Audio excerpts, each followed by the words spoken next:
Salut tout le monde, hello à toutes et à tous, on est super heureux de vous retrouver pour un 3e épisode de Sit and Talk. Ça y est, c'est notre petit rendez-vous du mardi, une fois par mois, même si je suis obligé à chaque fois de m'asseoir à côté de Damien. Comment ça va mon Landam ? Écoute, moi je suis toujours heureux de m'asseoir à côté de toi. Je pense qu'il y a un jour, il va falloir qu'on arrête ce running gag du fait qu'on se déteste, mais en tout cas je suis surtout très heureux de recevoir notre 3e invité. Tu vas le présenter, mais on est content. On a eu Harper, grand monsieur de l'industrie du poker, de Wina. On a eu Emilien Pitavi, nouveau top rec français, nouveau team pro Winamax et peut-être futur très grand. Et aujourd'hui, on a un peu une 3e catégorie. Un amateur très éclairé, passionné de poker depuis 20 ans et surtout un grand ambassadeur du poker, mais je te laisse en parler mieux que moi, mon Ponce. Top reg des ambassadeurs, top reg des personnalités du poker. Évidemment, vous êtes forcément déjà tombé sur une de ses folies, que ce soit quand il est passé à nos émissions sur YouTube, avec les dans la tête d'un pro un peu spéciaux. On va parler de tout ça, bien sûr. On reçoit Moundir. Comment ça va, Moon ? Merci les gars pour cette introduction. Elle est exceptionnelle. Hein. On est tellement contents. Le côté top reg, je prends. Je vous le dis tout de suite. Au bout d'un moment, faut le dire. Attends, ça fait quand même très longtemps que tu as cette histoire avec Winamax et qu'on te suit et qu'on t'encourage. Et puis surtout, il y a de jolies lignes à ton palmarès et une très belle histoire qui s'est écrite avec le poker. D'ailleurs, c'est un peu le premier sujet sur lequel on va discuter, sur lequel on va te lancer. C'est comment est-ce que tu définirais la ligne directrice de ton parcours, de ta trajectoire dans le poker avec maintenant quelques années au compteur là ? La ligne que je pourrais définir, c'est une chance inouïe. Je tombe par hasard dans cette passion magnifique aux États-Unis où je suis chez mon ami Edouard, où quand on revient de l'entraînement, j'allume la télé, je vois ESPN, je m'attendais à voir du basket parce que très grand fan de basket et ancien semi-pro. Donc, et là, je vois des mecs avec des casquettes, des lunettes, des capuches. Et je me dis, mais qu'est-ce que c'est que ce truc-là ? Je dis à mon pote Edouard, qu'est-ce que c'est ? C'est du poker. Qu'est-ce que c'est que le poker ? C'est un jeu de cartes et tout, voilà. C'est quoi ce J, ce Q, ce A ? Et donc là, il me dit, écoute, attends, je vais te noter et ensuite tu vas comprendre. Donc je note une paire, 2 paires, machin. Puis le soir même, il me propose de partir faire une partie de cash game. Direct. Je savais pas ce que c'était. Et il me dit, il faut de l'argent. Je dis, moi, écoute, non, hors de question, je touche de l'argent comme ça. Et là, il me dit, je te les prête. Et puis, si tu gagnes, tu me les rembourses. Donc, effectivement, je prends ces $100 avec grand plaisir. Et donc, on va dans ce magnifique mansion. Enfin, c'était un truc monstrueux, une grosse baraque. Ah ouais. Et c'était des Français de Miami qui avaient en fait beaucoup de commerce. Sur Lincoln, d'accord, Lincoln Road, d'accord. Et donc là, à ce moment-là, moi, j'arrive avec mon papier et puis je prends mes cartes, je les regarde comme si on jouait à la bataille, tu vois. Et je vois, alors je dis ça, et puis finalement, je gagne $800. Donc j'ai dit, putain, c'est vachement cool ce jeu. Pas mal l'autre jeu là. Pas mal ce jeu, voilà. Et donc j'arrive à Paris et puis on me propose la Maison du Bluff. D'accord, donc on te propose rapidement finalement. On me propose même pas de m'entraîner, direct. Émission alors Damien, je sais pas si tu t'en souviens. Si, je m'en souviens très bien, mais j'ai pas regardé, quoi. J'étais jeune, les gars, moi. C'était tard. Il y a 15 ans. C'était sur la TNT, c'était tard. Cette espèce de concept mélange entre télé-réalité et poker. Où effectivement, alors toi, ta saison, il y avait quand même cette dimension un peu aussi, on essayait d'avoir des people également, avec des joueurs de poker un peu plus amateurs, mais chevronnés, enfin un peu plus inconnus, je veux dire. À mon époque, la première Maison du Bluff, donc qui était une saison 3, parce que la première c'était Poker Las Vegas, après c'était Poker Caraïbes, et ensuite ça a été la Maison du Bluff. Et j'ai été la première personnalité, entre guillemets, à intégrer cette aventure-là. Et il y avait quand même des sacrés joueurs, parce qu'il y avait Guilhem, il y avait Jérémy Guez, donc c'était des joueurs déjà qui étaient très très forts. Et puis là, je rentre dans un univers que je connais pas, et puis effectivement, j'avais un jeu ultra médiocre, quoi. J'étais très mauvais. Ouais. Toi, alors attends, c'est ton père est d'origine marocaine, ta mère est d'origine espagnole ? Père algérien, mère espagnole. Mère espagnole. Ouais. Donc le jeu, effectivement, c'était pas forcément quelque chose de famille, quoi. T'as découvert ça. Ouais, et puis on n'avait pas la culture du jeu. Ouais. On parlait jamais de jeu. Parce que souvent, tu vois, les gens te répondent, non, moi je joue au tarot, jouer à la belote avec ma famille, etc. Toi, c'est vraiment pas ça. Toi, disons qu'on jouait pas aux cartes devant nos parents. Tu sais, en Algérie, il y a un truc qui s'appelle la randa. Donc, ce sont les cartes locales, d'accord. Les dominos, les dominos, un peu comme dans les pays asiatiques, d'accord. Mais les jeux comme ça, jouer avec son père au poker, non, jamais. Il y avait une forme de respect et tout ça. Et puis nous, c'était hors de question qu'on puisse mettre... Enfin, même le mot casino n'existait pas, hormis un Intermarché, tu vois, on allait au casino, tu vois. mais c'était et pourtant, aujourd'hui, il y a quand même un Algérien qui défonce tout, c'est Omar Lagdari, qui est numéro 1... Je ne sais pas s'il est toujours numéro 1 all-time on the list africaine, parce qu'il y a Mehdi très fort. Mehdi qui est en train de revenir très fort aussi. Mais Omar Lagdari qui est un sacré ambassadeur. Bon, ok, donc toi, t'arrives en fait avec cette espèce de découverte, donc fin des années 2000, très vite, on te propose d'aller comme ça participer à une émission de télé télé-réalité. Donc tu t'es vite bombardé, People Poker. Et à l'époque, People Poker, c'était pas forcément reluisant, quoi. Ah ouais, totalement. Et en plus, je fais le parallèle avec la bande dessinée, parce qu'à l'époque, j'avais fait une bande dessinée en 2009, avec un super auteur, avec les éditions Carabas, qui est une grande édition. Et quand je suis rentré dans l'univers de la bande dessinée, ça a été... Ah oui, d'accord, ok, je comprends le parallèle. Ça a été catastrophique. Donc, image de télé-réalité qui débarque dans la... Très fermée. Donc, c'est la même chose avec le poker. C'est-à-dire que, moi, je me souviens, lorsque j'étais arrivé, il y avait énormément de personnalités, Alice Taglioni et tout ça. Donc, et c'est vrai que c'était extrêmement mal vu. On était vraiment mal vu, parce qu'il y en a qui balançaient leurs jetons, qui s'en foutaient, qui allaient plus se faire la fête après derrière. Et que forcément, lorsqu'une room te fait confiance et te donne un package à 12K, parce que le PT de Deauville, ça coûte des sous. Donc, je me suis dit, à ce moment-là, j'ai dit non, je peux pas être une branque. Donc, pour le coup, je me suis dit, il faut que je progresse dans ce jeu-là. Tu progresses. Et donc, rapidement, tu te formes. Rapidement, je me forme par l'intermédiaire de deux personnes que je salue et que j'aime très fort, qui sont Pascal Rollin et Ziad Faroud. Je suis invité à un tournoi Ladies, donc ça existait bien avant ce qu'on peut voir aujourd'hui, où il y avait quasiment plus de 500 filles à chaque fois dans ce tournoi-là. C'était gratuit pour eux, et quand elles étaient accompagnées par leur copain ou un ami, le mec devait payer. Donc moi, je rentre dans ce tournoi-là, je dure 10 minutes, comme d'hab, et quand je sors, Ziad et Pascal me prennent à part, et ils me disent, écoute, voilà, on trouve qu'il y a une attraction autour de toi. On aimerait, parce que tu ne sais absolument pas jouer au poker, donc on va t'apprendre à jouer au poker, on va te mettre quelqu'un, comme ça on va pouvoir capitaliser sur ton image et tu vas pouvoir justement représenter le poker populaire et amateur. Et moi j'ai signé tout de suite, j'ai trouvé ça, ce challenge tellement top. Faire de soi un ambassadeur solide, on va dire, avec les reins pour...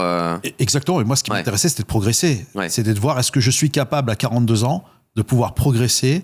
Et de ce que j'ai vu, je ne m'attendais pas à vivre ce que j'allais vivre. Ok, mais du coup, c'est ce qu'on disait juste avant, tu as été semi-pro de basket. Ouais. Et du coup, à quel moment tu t'es dit, c'est ici que je peux retrouver quelque chose que je n'ai plus à 42 ans dans le basket? Parce qu'à 42 ans, tu n'as plus les mêmes jambes 25 ans. Mais justement, est-ce que tu as réussi à retrouver ce truc-là au poker, ce truc de compétition? Non, moi, c'est surtout le côté discipline qui m'a chauffé. Parce que je n'ai pas d'ego. Donc, le fait d'être entraîné à l'époque par un gamin de 20-21 ans, Guillaume Jenner, voilà, Slipman, Yakano, exactement, connu de la très très grosse communauté, pote d'Actarus à l'époque. Ouais, bien sûr. Voilà, et des top regs. Je me souviens, ils étaient avec. Il y avait même, j'avais connu le Belge, comment il s'appelle, un Belge, un grand champion. Thomas Boivin. Alors, non, pas Boivin, ah oui. David Nikitaï? Non, Michael Gatti. Michael Gatti, bien sûr. Voilà. Oui, c'était les meilleurs amis. Il a quel âge, Michael Gatti? Et il faisait partie de Poker Stratégie. Il a mon âge, il doit avoir un petit, je pense qu'il a un petit 40. Ouais, un petit 40, okay. Et à cette époque-là, on me propose, il me met sur Poker Stratégie, sur leur groupe et tout. Et puis, je ne comprenais rien, mais rien. Ils étaient très en avance en plus. Mais c'était des tueurs. Donc, moi, je l'ai vu jouer sur 35 tableaux, 40 tableaux. Alors, explique-nous, parce que ce coaching, qu'est-ce que ça voulait dire réellement? Tu allais chez lui, tu bossais, c'était des heures quand même. Je vais vous raconter parce que je m'en souviens comme si c'était hier. On me demande d'aller au 32 boulevard Clichy, donc je monte dans ce immeuble haussmannien et je tape dans cette grande porte, donc je sonne, on m'ouvre la porte et je vois un gamin blond et je vois un mur rempli d'écrans et je vois un gars qui clique comme ça. Et moi, je dis, qu'est-ce que je fais là et tout. Et il me dit, c'est toi Moundir? Je dis, ouais. Il fait, tu connais tes tables de multiplication, mais tu sais, il me regarde même pas, tu sais. C'est quoi, c'est un film? Non, mais écoute. Et il dit, écoute, je peux pas t'apprendre à jouer au poker si tu connais pas tes tables de multiplication. Tu sais diviser aussi? Bon, assis-toi sur le fauteuil, là, j'arrive. Tac, tac. Ouais, allô, tiens, vas-y, viens, reprends la partie, machin. Donc, et moi, je rentre dans un univers, parce que d'abord, je savais pas qu'on pouvait jouer au poker sur Internet. J'ai aucune notion de ça. Et là, il me dit, voilà, prends la craie et va au tableau. Et il y avait un tableau avec des craies. Pour te dire, la rencontre avec la craie, ça faisait longtemps que j'avais là chez moi. Ouais, il te fait des exercices. Et là, il me dit 6 x 6. 9 x 9. Je dis, mais je le regarde. Et donc, je m'entraînais avec lui, donc je faisais quasiment... Vous n'avez pas fait l'étape de multiplication pour 6 mois, rassure-moi. Non, mais en tout cas, je faisais du 6 heures par jour avec lui, donc dès que je finissais l'entraînement avec lui, j'allais faire le tournoi à 30 € le soir à Clichy. Voilà, et c'est comme ça. Et ensuite, au bout de 7 mois, mon niveau a commencé vraiment à augmenter. Et là, après, il y a eu une aventure. Voilà, quoi. Il s'est passé plein de choses, quoi. Et c'est là où je gagne mon premier tournoi au Winamax, la finale du Winamax Poker Tour à Clichy où je gagne le 350. Et oui, tout à fait, un side event pendant la finale. En quelle année du coup 2010, 11 C'était peu plus. Non, même un peu moins. Je crois que ça devait être peut-être en 2013, 2014. Ouais, voilà, 2013, je pense. Parce que moi, j'ai signé avec Winamax en 2014-2015. Ok, donc, et du coup, ça, c'est ton premier tournoi en tant qu'ambassadeur Wina. Je suis pas encore chez Wina. T'es pas encore ambassadeur Wina. Je suis pas encore chez Wina. Je me souviens, il y avait plein de patchs W rouge qui mettaient, les gens se servaient. Je dis, est-ce que je le mérite et tout. Je dis, non. Pour porter ça, il va falloir que je fasse un truc, tu vois. Et c'est à ce moment-là, c'est justement Ziad et Pascal qui parlent de moi à Wina. Ok. D'accord. Voilà. Mais qu'est-ce qui te branche à ce moment-là dans le poker, une fois que tu t'es quand même installé, une fois que tu as travaillé, qu'est-ce que tu aperçois, quelle fenêtre s'ouvre dans ce jeu qui te plaît? C'est le côté carrière, le côté plaisir, le côté liberté, le côté notoriété ou à l'inverse, anonymat qu'on peut obtenir où on est un peu tous égaux avec 2 cartes, tu vois? Elle est géniale ta question. Je vais te dire pour être totalement transparent avec vous les mecs, c'est que je ne fais pas les choses par plaisir. Quand je m'engage dans quelque chose, il faut que j'aille jusqu'au bout. J'ai eu la chance en télé de passer de candidat à animateur et producteur. Donc ma trajectoire, elle était simple. Quand j'ai vu Denis Brognard animer, j'ai dit, moi je veux faire ça. Et j'ai tout fait pour le faire. Pour le poker, ça a été très simple. Quand j'ai commencé à prendre des cours et qu'on m'a donné l'opportunité d'avoir des cours gratuits avec un grand champion, je me suis dit, maintenant j'ai compris. Pour pouvoir gagner au poker, il va falloir qu'on me paye pour que je joue au poker. J'ai pas voulu prendre ce risque de lancer ma vie totalement là-dedans. Pourtant, j'avais mordu, ouais. mais j'avais ma femme, on avait des projets d'enfants et compagnie, mais à ce moment-là, je me suis dit, il faut que je grandisse, il faut que j'apporte quelque chose à l'industrie du poker. Voilà. Donc, et c'est à ce moment-là où j'ai commencé à échanger, justement, et je me souviendrai ça de toute ma vie. Et les gens ne le savent pas, j'en ai jamais parlé. Quand j'ai rencontré Wina m'a mis à l'épreuve pendant 1 an. Ouais. Sans être payé, sans rien. Pendant 1 an, j'ai fait tous les clubs dans toute la France. Tous les clubs. J'avais commencé avec le Winamax Club Trophy, c'était mon premier à Chantilly. Ouais. C'était le premier que je faisais. Et ensuite, voilà, je faisais étape par étape et compagnie, jusqu'au jour où Laurence Duplessis m'a dit, ben voilà, on aimerait te signer en tant qu'ambassadeur. D'accord. Et on va trouver quelque chose avec toi, à faire avec toi. Et c'est là où on a commencé à échanger, faire plein d'idées. Mais moi, je continue à prendre des cours. Et je me suis dit, il faut qu'au moins, je sois champion dans un tournoi. D'accord, tu voulais absolument prouver... Et tu as réussi à le faire. Mais du coup, avant justement de passer sur la grosse partie ambassadeur Wina et de parler de tout ton engouement autour de la marque, est-ce que la marque a fait pour toi, est-ce que tu as fait pour la marque? Aujourd'hui, qu'est-ce que tu dirais sur le poker? Où est-ce que ça t'a apporté le plus, le poker? Si tu devais définir ce que le poker t'a apporté le plus dans ta vie, si tu devais retenir qu'une seule chose. Pas forcément une victoire, mais un élément de vie, un sentiment, une émotion que le poker t'a apporté, qui est encore le cas aujourd'hui. D'abord, le poker m'a apporté de magnifiques rencontres que je n'ai même pas fait en télé. Des rencontres où j'ai eu de la considération.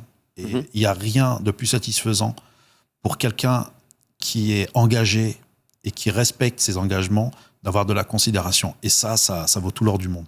Donc, pour le coup, le fait d'avoir rencontré Christophe et Alex, donc les boss de Wina, Laurence Duplessis, Mathieu Pourry et plein d'autres encore.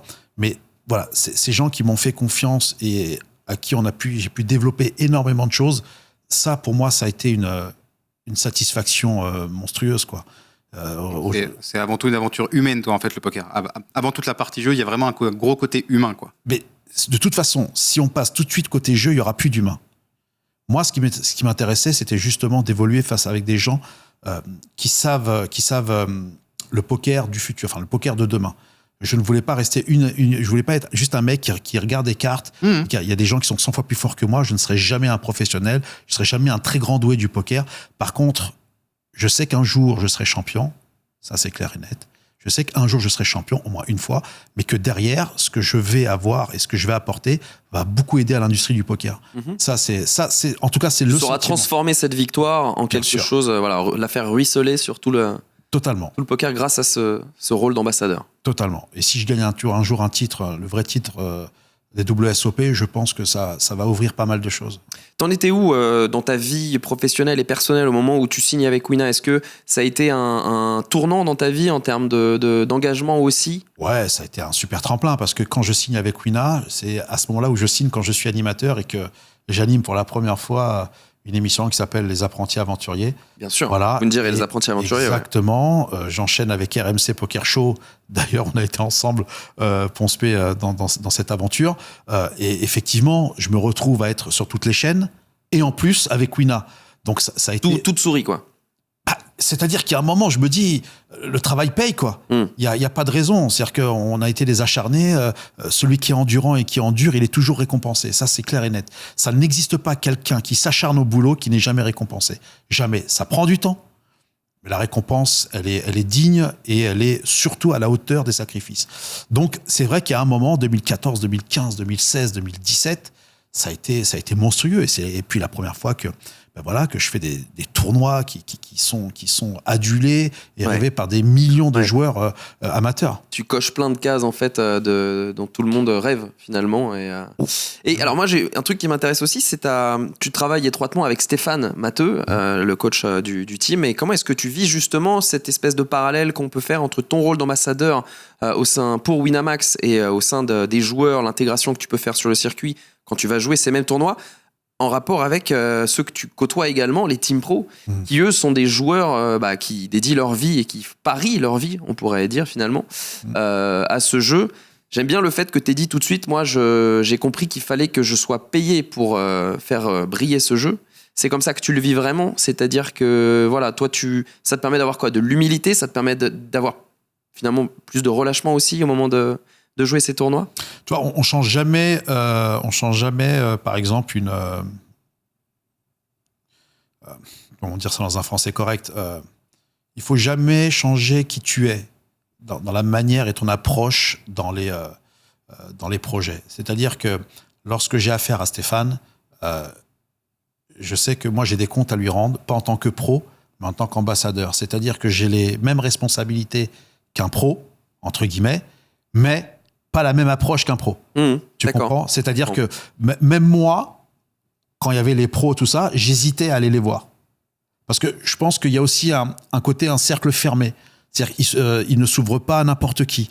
C'est pas n'importe qui vient, qui demande « Tiens, est-ce que tu peux m'aider ?» et compagnie. Je pense qu'il faut faire ses preuves. Ouais. Et moi, j'ai préféré faire mes preuves dans l'image et le fait de dire je suis un représentant Wina, que je vais pouvoir faire passer partout en télé, que je suis un vrai passionné, d'accord ? Et que si j'ai besoin d'aide, à ce moment-là, Stéphane est là pour faire le lien, justement. C'est un peu comme les pros, les espoirs, quand ils arrivent, ils viennent pas tout de suite serrer la main aux pros et compagnie. C'est-à-dire qu'il y a après, justement, moi je trouve qu'il y a une discussion là-dessus qu'on peut avoir, parce que les pros, par exemple, un team pro, c'est important d'en avoir un. Mais tu vois, si tu rajoutes un 14e team pro à une équipe de 13, l'ajout, l'apport et l'impact qu'il va avoir sera pas forcément si important. Alors que quand tu as des ambassadeurs qui sont des personnalités, des people, des choses comme ça, s'ils sont bien choisis, bien entendu, chacun, en fait, vient avec sa propre communauté, sa propre expérience et son propre rayonnement.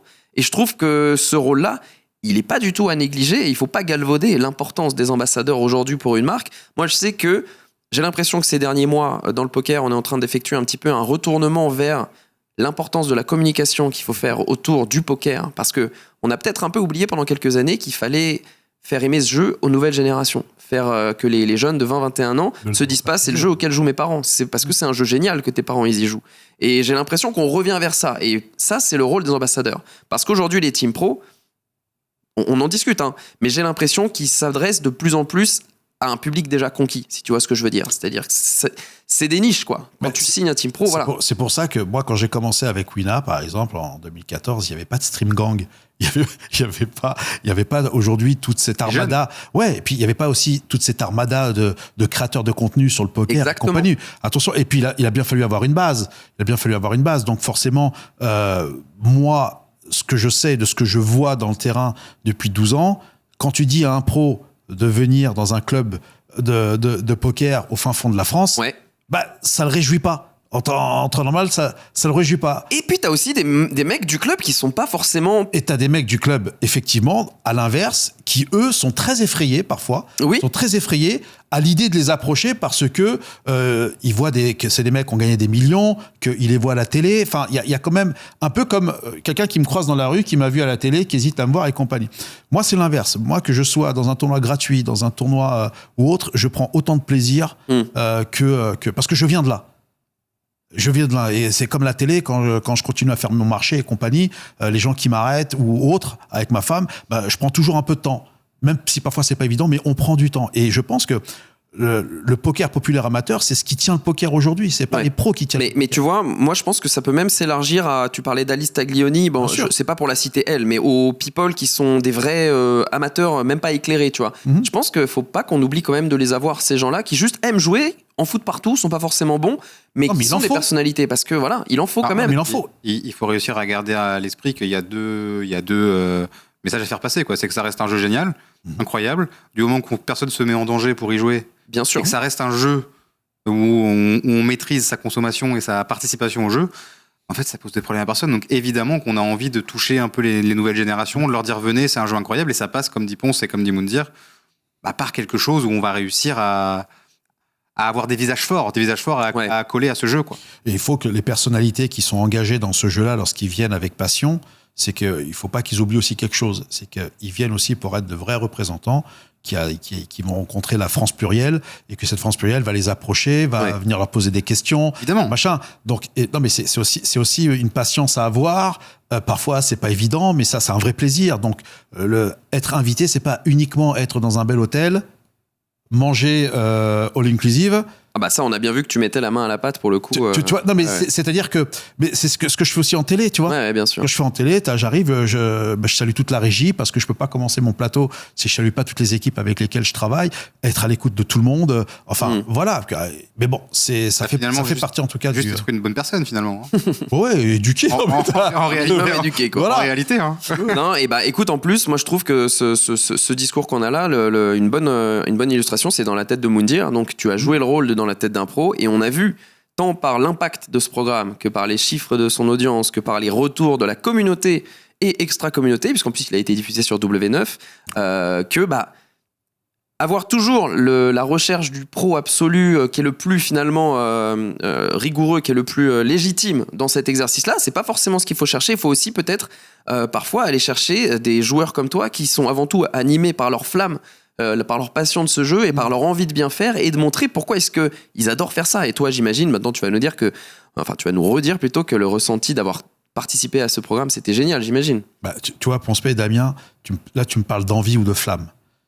Tu sais, j'ai attendu combien de temps pour avoir... depuis combien de temps j'ai demandé pour faire dans la tête de Moundir 6 ans. Ah oui. 6 ans. 6 ans. C'est long, 6 ans. C'est très, très long. Quand tu es chez Wina pendant 6 ans et que tu dis j'aimerais bien faire ça, ok, attends, on va voir. Mais peut-être que le timing était le bon. Après 6 ans, on me donne la possibilité, mais la possibilité de faire avec les équipes dans la tête d'un pro, donc D2R2, d'accord, Régis, Léon, tout ça que je salue et que j'aime, mais que dans cette édition-là, il fallait aussi parfait. Eh oui. Parce que les gens, ce qu'ils croient pas, c'est que, ok, c'est les pros, mais il faut parfait. Tu as toute une équipe, tu as 8 personnes qui sont autour de toi, qui coûtent de l'argent à Wina. Bien sûr. Toi, tu arrives, tu vas pas balancer les cartes, donc il faut deep run, tu as une forme de pression. Pas dans le sens des caméras, parce que grâce au ciel, j'ai l'habitude des caméras, mais par rapport au jeu, de dire putain, on va encore me juger si je joue cette main. Ouais, puis ça, c'est le truc, mais. Ton niveau d'exigence envers toi-même, je sais que tu vas quand même te mettre une forme de pression, quoi qu'il arrive. Tellement, mais tellement. Et je ne peux pas, de toute façon, ce que je disais à ma femme, que j'aime terriblement, si je prends pas de risque dans ma vie, c'est que ma vie vaut rien. Moi, ça, c'est clair. Je ne peux pas rester. Si tu savais. Enfin, j'espère qu'elle va pas m'en vouloir, mais Laurence, qu'on connaît tous, Laurence Duplessis, que j'aime terriblement aussi, hein, d'ailleurs. Si tu savais combien de messages j'ai pu lui envoyer en 12 ans, en lui disant, écoute, je ne peux pas rester à toucher de l'argent sans rien faire. Je peux pas. Il y a eu un moment, il y a eu cette effervescence où Winamax avait approché des vrais youtubeurs, des Squeezie et des machins. Je me suis dit, attends, là, il va falloir que je me réveille. Moi, je suis pas youtubeur. Les mecs, ils arrivent avec une base de données de millions. Je dis, waouh, faut que je me réveille. Et je n'ai sans cesse. Ouais. Et quand je dis sans cesse, présenter des projets. Non, pas ça. Non, Moundir. Ceci, attends, c'est pas le moment. Ne t'inquiète pas, on est ensemble. Donc, si tu veux, moi, ça fait partie de ta personnalité. Ouais, parce que tu veux pas rester, tu veux pas faire de surplace. Mais parce que être chez Winamax, c'est pas un acquis. C'est-à-dire que quand ils investissent sur toi, c'est pas le Club Med, quoi. Tu fais pas ce que tu veux. c'est pour ça, quand je te dis les invités, les people et compagnie, il y en a, ils pensent que on a besoin d'eux. Oui, on a besoin à partir du moment où vous nous rendez ce besoin. Bah après, c'est aussi pour ça que certains ne viennent qu'une fois, quoi. Oui. Parce que, effectivement, comme tu dis, il y a un truc, il y a quand même une certaine contrepartie. On n'invite pas forcément des gens, juste comme tu dis, pour qu'ils soient là et mangent gratuit, quoi. Totalement. À un moment donné, il y a aussi besoin d'une. Ça reste un échange commercial à la base. Non, et puis qui Même s'il y a viennent, qui saluent les équipes de Wina, tu vois, quand il y a. Parce que Wina, quand il débarque, c'est Disneyland, on est d'accord. Il y a tout. Il y a les sets de tournage, il y a le pop-up store de la marque et compagnie. Donc il y a des gens qui font vivre ça. Ce sont les gens de Wina. Ces gens-là, il faut leur donner de la considération. Quand tu viens, il faut les saluer. Il faut que ces gens se souviennent de toi. Tu vois, parce que tu leur donnes de la considération, le fait de les saluer, bravo les mecs, bravo pour votre journée, bravo les filles et compagnie, parce que, putain, les mecs, ils se décarcassent. Je vous vois, Moi, je vous vois ce que vous faites. Des heures et des journées à faire des streams et tout ça, machin. Porter les vêtements, les donner. Quand les personnes sont arrivées, ils ont déjà leur sac et compagnie. C'est ça, il faut être reconnaissant. Et bon, on va revenir sur ce côté personnalité publique, parce que c'est aussi ça, ta manière de toute façon, c'est ça que t'as amené à la base. C'est juste que toi, t'as rajouté les choses qui font que t'es là depuis maintenant de très longues années, et on sait que ça va continuer encore. Comment toi, tu vis ça, d'être une personne publique, déjà, même en dehors du poker? C'est quelque chose après quoi tu courais ou pas? La notoriété, c'est... Je suis tombé dans la télé comme je suis tombé dans le poker, quoi. Ça a été... j'avais besoin d'argent à un moment dans ma vie, et j'avais trouvé... un espèce de laboratoire qui cherchait des cobayes pour tester des produits pour des non-fumeurs. On dirait un début de série. Non, mais vraiment. On dirait un pitch. Non, mais c'est vrai. Et je te raconte pas. Okay. Et puis c'était à Saint-Sulpice, donc j'arrive et c'était payé à l'époque. Je me souviens, on rentrait dans l'euro, c'était en 2002. Donc c'était 3 000 € payés. Tu devais rester une semaine dans le lit, d'accord. Et il faisait des prélèvements sanguins. Ah oui, d'accord. Prélèvements sanguins, et t'avais qu'un repas par jour. Donc moi je me suis dit, écoute, vas-y. Voilà, j'étais effronté, voilà, j'avais besoin d'argent. Hop, je fais le truc une semaine, et puis il y avait que la télé à l'époque. Je me souviens, il y avait le Loft, tu vois. Et à un moment, il y avait la saison 2 de Koh-Lanta où la gagnante était Amel, une candidate que j'embrasse très fort. Et quand j'ai vu ses parents lors du Prime être fiers d'eux, je dis, mais attends, moi je vais faire cette aventure, quoi. Et je me souviens, j'ai rempli le dossier. Quand j'étais dans ce... Ah, dans le lit? Ah oui? Quand j'étais dans cet internat, un peu chelou, tu vois. Et je me suis très bien entendu avec la secrétaire qui venait parfois. Donc, moi, j'étais un peu dragueur à l'époque, tu vois. Et puis, donc, je lui dis, ça te dérange pas si tu peux me le poster et compagnie. Et là où l'aventure s'est ouverte, quoi. Mais aujourd'hui, est-ce que t'es encore dans cette recherche de notoriété? Alors, on te voit, de toute façon, on sait que c'est quelque chose qui, tu vas être toujours, tu es toujours souriant, tu es toujours content et avenant et agréable, et voilà, tu rends l'amour que les gens te donnent. Je pense que c'est ça qui t'anime un petit peu. Mais est-ce qu'aujourd'hui, tu aurais tendance plutôt à vouloir un petit peu prendre du recul vis-à-vis de ça? Je pense notamment à une chose, c'est quelque chose que nous, on peut vivre en tant qu'animateur quand on est avec toi, c'est les gimmicks, tu vois, les trucs qui reviennent dans les chats systématiquement, tu vois, aucune éducation, les grandes phrases de Koh-Lanta. Ça, c'est quelque chose... Les grandes phrases de Moundir, quoi. Ouais, c'est quelque chose qui aujourd'hui, tu es encore reconnaissant, donc tu les prends avec toujours le sourire et le recul, ou est-ce qu'au contraire, tu te dis parfois... Bon, là, ça fait quand même 20 ans, même 23 ans. On peut peut-être passer à autre chose, parce que depuis, tu as quand même construit plein d'autres choses. Ouais, mais il faut être étanche à tout ça. Je pense que moi, j'ai eu la chance de connaître une télé sans Internet. Donc, pour le coup, cette nouvelle génération ne m'a pas trop connu, mais finalement, m'ont connu par rapport à leurs parents et tout ça. Donc, maintenant, par rapport à la notoriété en elle-même, est-ce que je la cherche? Non, j'aime la télé. J'aime faire de la télé, j'aime développer, j'ai envie de produire, j'ai toujours envie d'animer. Là, j'anime un peu moins parce que forcément, les aléas de la vie font que aujourd'hui, on n'a pas besoin de moi, donc c'est comme ça. Pour te dire, je me suis mis un peu en danger parce que je l'ai voulu, parce que j'ai participé à une émission d'aventure de télé-réalité qui s'appelle Sur Ligne Rose et qui va passer sur M6 en seconde partie de soirée. D'accord. Je suis avec cette personnalité où je suis en Corée du Sud, où on vit, on dort et on s'entraîne avec des moines de Shaolin. Mais je me suis posé dans la tête, je dis, mais est-ce que je suis capable aujourd'hui? C'est quand ça? Ça va être annoncé incessamment sous peu. D'accord. Okay. Mais ça sera en seconde partie de soirée sur M6. Okay. Voilà, on a tourné au mois de juin dernier. Ouais. Et donc, je me suis dit, est-ce que tu es capable aujourd'hui de pouvoir te remettre dans une espèce de costume de candidat de personnalité pour vivre une aventure? J'ai dit, ouais, j'y vais parce que j'avais besoin de vivre quelque chose et compagnie. Bon, après, effectivement, tu vois, Je pense que la notoriété, elle est belle à partir du moment où toi, tu arrives à la développer et tu arrives à la transmettre. C'est ça. Et à construire quelque chose. Et à construire, dessus. bien sûr. Parce que la notoriété, enfin, c'est Ouais. pas un boulot, quoi. Mm. La notoriété, tu peux faire le big deal demain et on te dit, je t'ai vu, t'es avec Bill, tu vois. Donc, pour le coup, non, mais c'est vrai, c'est vrai. Et donc, pour le coup, non, au contraire. Moi, j'ai toujours envie d'être dans ce milieu-là, et en plus dans le poker, tu vois, dans l'industrie du poker, et de continuer. Après, si demain, ça doit s'arrêter, bon, bah, ça s'arrête, quoi. Qu'est-ce que tu veux faire? En fait, Moi, j'ai une question un peu bête, un peu bêta.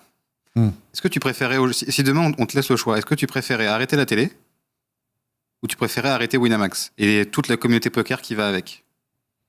Si tu devais faire un choix. Alors, je ferai un choix, j'arrêterai la télé. Parce que je resterai... j'ai eu une discussion avec Christophe et Alex, une fois,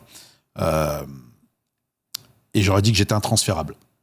il n'y a pas d'autre club. Et pourtant, La clause libératoire est trop élevée. Et pourtant, j'ai eu des propositions.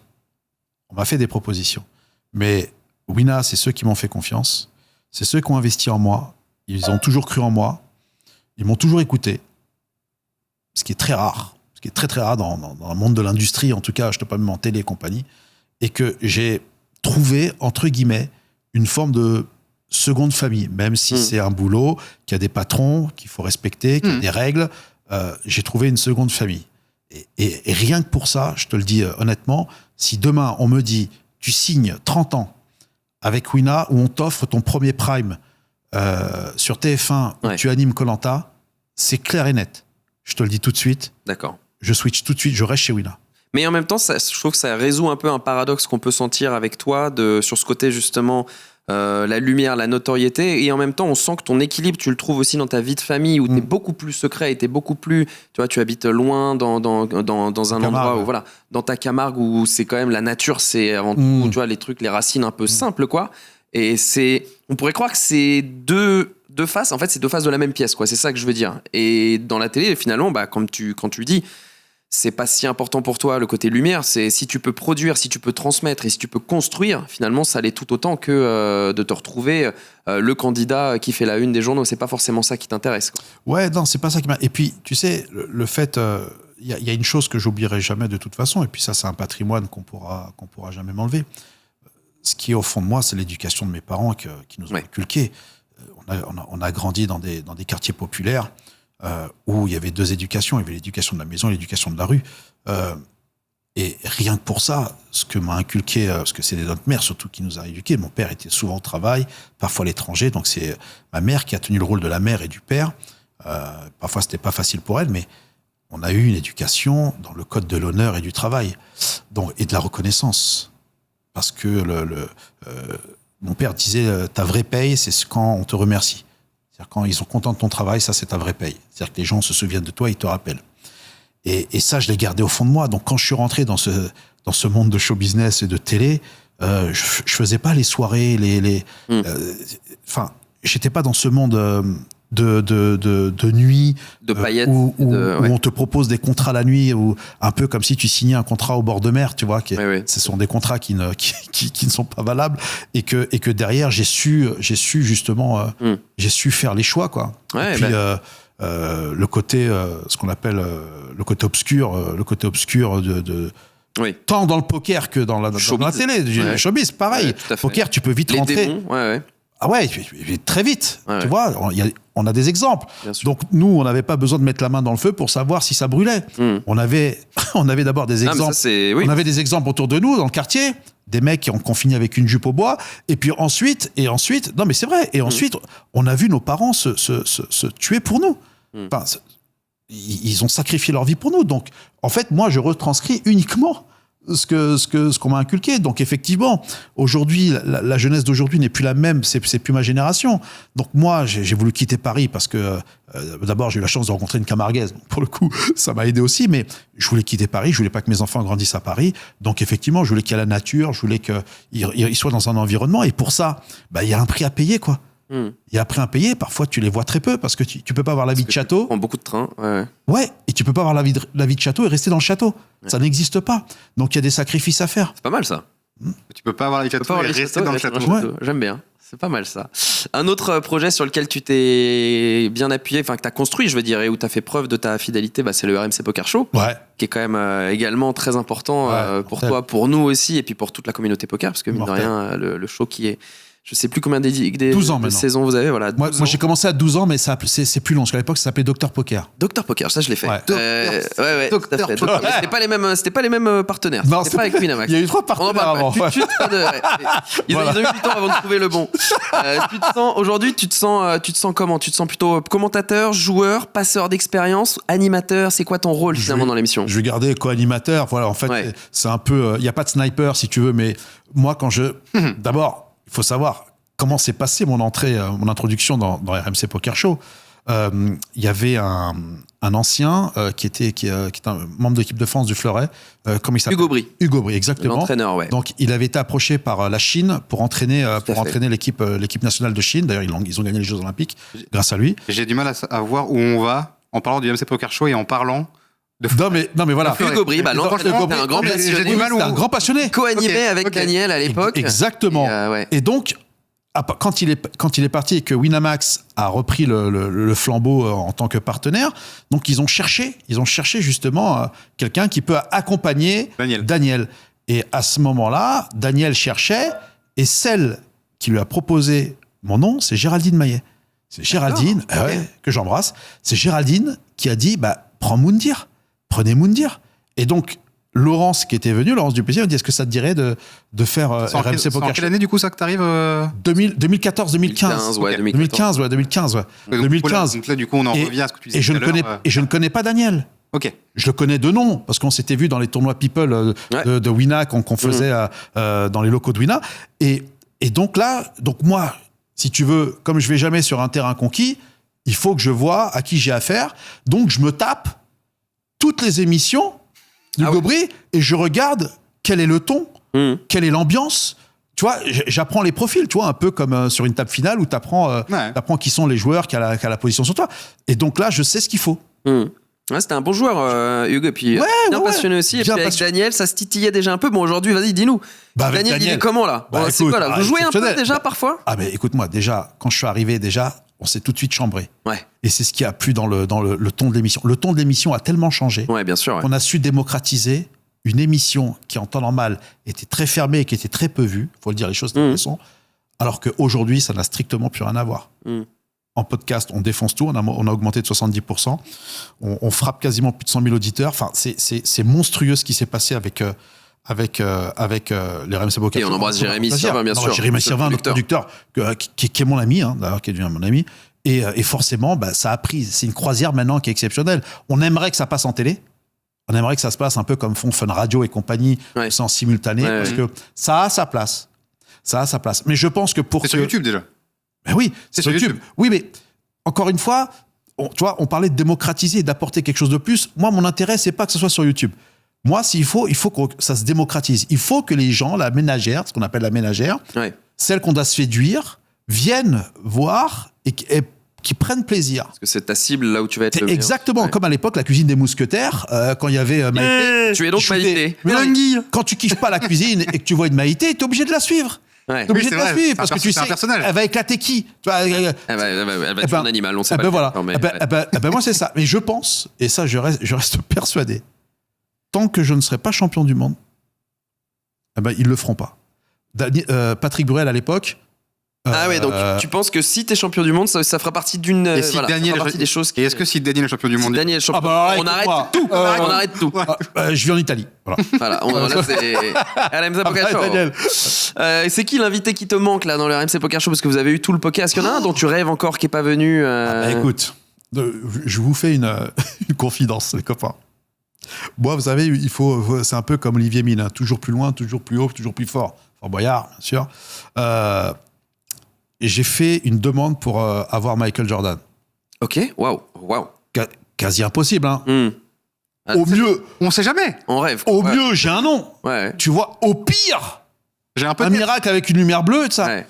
J'ai écrit, on m'a donné les coordonnées de son agent. J'ai écrit, il m'a répondu, il m'a donné un listing comme ça que je dois envoyer. Écoute, si demain je ramène Michael Jordan c'est pas mal. à RM, Ouais. Ah non, putain, me dis pas, c'est pas mal. Ah ouais, c'est monstrueux, bah, Là, évidemment. Michael Jordan, RMC Poker Show. Tu prends 2 semaines de je pense congé que- derrière. Hein. Tu fais, bon, les gars, vous je pense que le PDG d'Altis, il me convoque à son bureau. Je pense qu'à mon avis, Comment t'as fait ça? je passe second. Hein. Je passe second d'RMC, la porte est ouverte. Donne-moi une branche, là. Donne-moi la branche Non, pour aller mais- pour moi. Allez, c'est Donc, parti. mais en fait, on les a tous eus, quoi. Ouais. Enfin, on les a Ouais. tous eus. On a eu tous les meilleurs en direct. Jean-Noël, vous l'avez eu? Jean-Noël Tourelle, bien sûr, il s'est même déplacé. Ça, c'est quand Il s'est même. même déplacé. On les a tous eus. Daniel Negreanu, Phil Hellmuth, on les a tous eus. Tous. Phil Ivey, on Bon, les bah, a- Michael, si tu nous écoutes. Non, Voilà. non, il nous. Non. Non, mais aujourd'hui, là, dans la nouvelle garde, qui tu pourrais ramener dans le. Écoute, quelqu'un que j'aimerais bien, ce serait Isildur, par exemple. Ah ouais, Ok. Victor Parce Blum. que Ouais. son passé est exceptionnel. Victor Blum. Son Victor histoire. Blum, un petit peu, exactement. ouais. Ouais. Pourquoi pas aussi, bon, c'est accessible, l'américain, comment il s'appelle, High Steak, à l'ancien Tom Dwan. Tom Dwan. Ouais. Il Alors, s'appelle- Tom Dwan, il a des histoires Ouais, il bizarres à part un raconter. petit peu en sucette, le Ah, il Tom. part en sucette. Non, bah ça C'est doit être bizarre. intéressant. Ça doit être intéressant. Mais ouais, lui, ouais, il a peut-être connu quelques démons. Mais bon, Ouais. ah bah forcément, ça c'est un peu comme tous ces gros joueurs. Et pour terminer un petit peu, on va en faire une liste et puis tu vas choisir parce que t'en as tellement des souvenirs Ouais, il y en a plein. en live. Et bah oui, il y a tellement de belles choses dans les tournois de Wina. Il y a cette victoire sur le SAD. Il y a aussi la table finale donc du Battle Royale qui est suivie avec dans la tête de Moundir. Ton premier deep run au main event, t'as la victoire à Marrakech. Bon, Ouais. ça c'est mon choix parce que c'est une image de fou où voilà, tu tombes en larmes et puis derrière la rencontre avec Karl Chapé-Gastien qui t'amène au Triton. Il va falloir que tu choisisses un peu un souvenir ou tous, mais qu'en tout cas tu nous fasses peut-être un melting pot. On prend le pot pourri. Qu'est-ce que tu retiens de toutes ces émotions que tu as vécues en live et que tu nous as plutôt bien transmises? Je vais en fusionner deux. Je vais te dire ma première win du high roller du MPO, Ouais. avec le message de Karl, qui à ce moment-là où je touche plus seul, quoi. Ouais. Je touche plus seul parce que je gagne un high roller face à Dinesh, très gros joueur. Dans un endroit qui est magique pour toi. Ouais, là je me suis marié au Palace Saïdi, enfin là je me suis marié au Maroc. Et Karl, qu'on avait reçu une fois à la radio comme invité, on trouvait que c'était un personnage et qui m'écrit écoute, j'ai été touché par ce que j'ai vu, vas-y, t'es sur une bonne lancée, je t'offre $100,000, tu vas au Triton. Je dis putain, Quelle folie. mais qu'est-ce qui se passe? Non mais Dans et moi je l'ai quel fait monde répéter. ça arrive, ça. Ah, et puis je lui dis mais pourquoi tu fais ça, quoi? Je dis il y a quoi derrière? Ouais. Quoi C'est derrière? quoi le piège? Parce que- Il y a forcément, ouais. tu te dis, bizarre. Il m'a dit non. Il me dit écoute, moi t'inquiète pas pour ma vie, elle est faite, vas-y, amuse-toi, ça peut te changer pas mal de choses. Et il m'a tout payé, quoi. Enfin, Quel Triton? le C'était Triton où? de Chypre. Chypre. Chypre. Et puis 2024, 3 2023, ouais. Parce que 2023? c'était bien après le Covid, ouais. Donc là, je vis un truc de folie, quoi. Et puis en plus, ITM. j'ai pas été, Donc, ouais. j'ai pas été branquignol là-bas. T'y es pas allé pour rien. Non, je pas aidé. J'ai fini chip leader du Mystery à 30K. Je perds à 6 places des payés du 25K. Je fais le 40K derrière où je perds 7 over 7. Et tu prends un joli bounty Et je prends un mystery. joli Punty 85. C'est le seul qui restait Oh le là, 85 incroyable. là. Avec la vraie explosion de joie. Tu incroyable. t'en as donné à Karl pour son argent. Ah non, mais là, pour le coup, c'était top. Donc, Karl, voilà, ça n'existe pas. C'est Un mec comme lui, ça n'existe pas. Et est-ce que finalement, c'est pas une bonne conclusion de justement cette trajectoire? Tu vois, on parlait de trajectoire dans le poker, on parlait de ce que tu peux en retenir, de ce que ça t'a amené.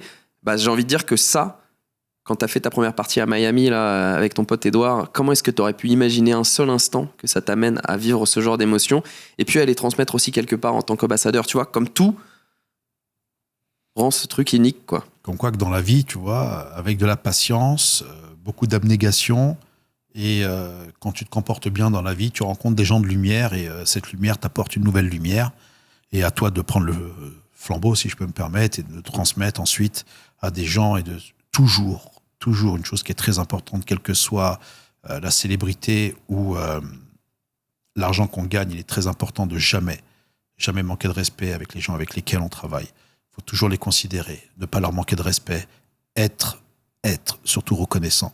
Et moi, ma grande force, c'est que je suis très reconnaissant. Tu vois, même face à vous, les mecs, tu vois, je suis reconnaissant. Et ça, pour rien au monde, je changerai. Donc, si je dois quitter ce monde, je te le dis, je veux pas qu'on dise de moi que il m'a escroqué, il m'a volé, c'était quelqu'un qui nous manquait de respect, qui nous a pas considéré. Moi, je veux, quand je quitte ce monde, qu'on dise, Moundir, c'est un mec bien. Bon, a priori, c'est ce qu'on se dit pour l'instant. Merci beaucoup, Moundir. C'était Merci, très, très, très cool. Merci C'est à vous. un super moment qu'on vient de passer. Merci. Merci, dame. Merci les gars, beaucoup. merci On se voit le mois prochain. C'était agréable, on se voit le mois prochain avec un nouvel invité. Un nouvel invité. On aura un reg, est-ce qu'on Normalement, on sait. Normalement, et on on sait. sait jamais. On va pas se noircir tout de suite, Normalement, on sait c'est jamais. vraiment. Moi, je Non. sais, c'est à. Coupé. Merci Moon, c'était super. Merci, les gars. Rendez-vous le mois prochain, les amis, pour un nouveau Sit and Talk. N'oubliez pas que vous pouvez liker, laisser des petits commentaires aussi sur toutes les plateformes si vous écoutez en podcast. Ça nous fait très plaisir. J'espère qu'on vous a bien accompagné pendant votre footing ou, je sais pas, les bouchons pour aller au Non, travail. faire à manger, j'aime bien moi. Faire à Podcast, manger, quand c'est tu fais à pas manger, mal. c'est cool. C'est pas mal. Faire à manger, avec podcast, avec bien. marmiton d'un côté et le Sit and Talk de l'autre. Merci à tous et puis rendez-vous dans un mois pour un nouveau Sit and Talk. Ciao tout le monde.